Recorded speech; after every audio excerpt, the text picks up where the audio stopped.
Hello everyone. In this video, I'll focus on how to work with alias and subset in SQL. By the end of this video, you'll be able to know what alias is and how to use it, and also select relevant columns from the data.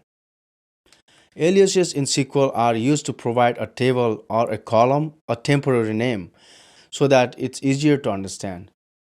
Here in this example, the query returns the total count of state records in the employee table, and the resulting count column is renamed as number of state. Now let's talk about how to extract a subset of these columns in SQL. If you want to explore a subset of columns, then you can simply specify those columns after the select statement. In this example, we are actually subsetting two columns, name and salary, from the example table. There you have it. We just talked about the alias, how to use it, and also subsetting columns from the table. Now let's head over to pgadmin to do some hands-on exercise using alias and subsetting. Okay, so head over to pgadmin, get my starting code for the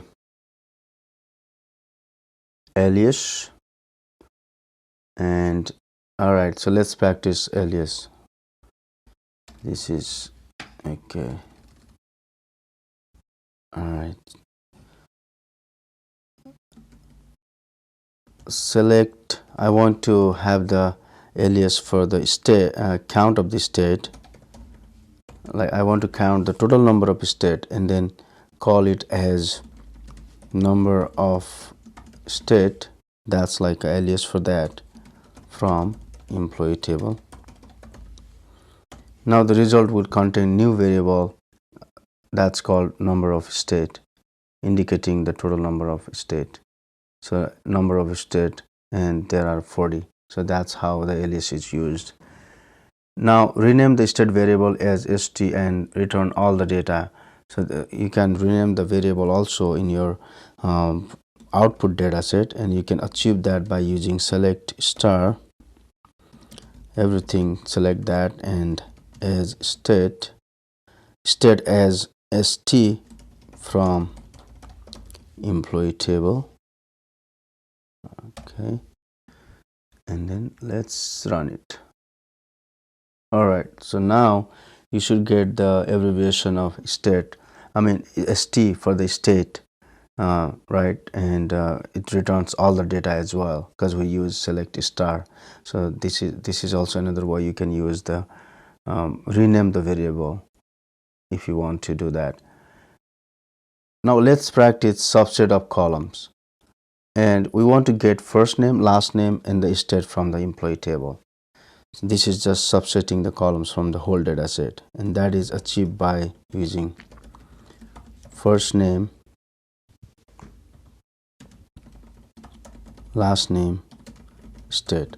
I think you have also done this previously as well, but I just want to repeat here so that it will be more clear. So we are just selecting the first name, last name, and state from the employee table. Now the output will return only those columns from the data set.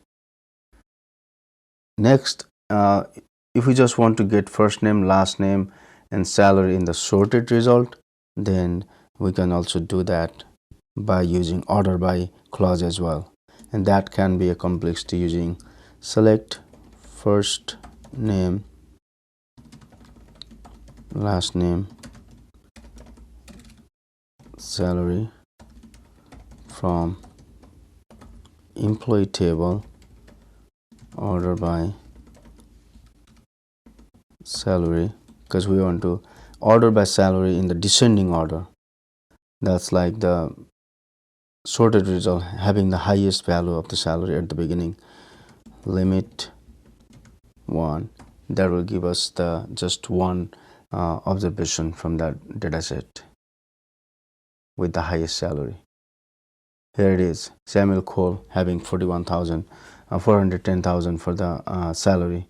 That's the highest salary in the data set, and the output contains the first name, last name, and then the salary information only for that particular observation. All right, that's that for the alias and also subset of the columns. Let me save it, close this out. Thank you so much. Excellent. You just learned how to use alias and extract subset of columns in SQL. Thank you so much for watching, and I'll see you in the next video. Happy learning.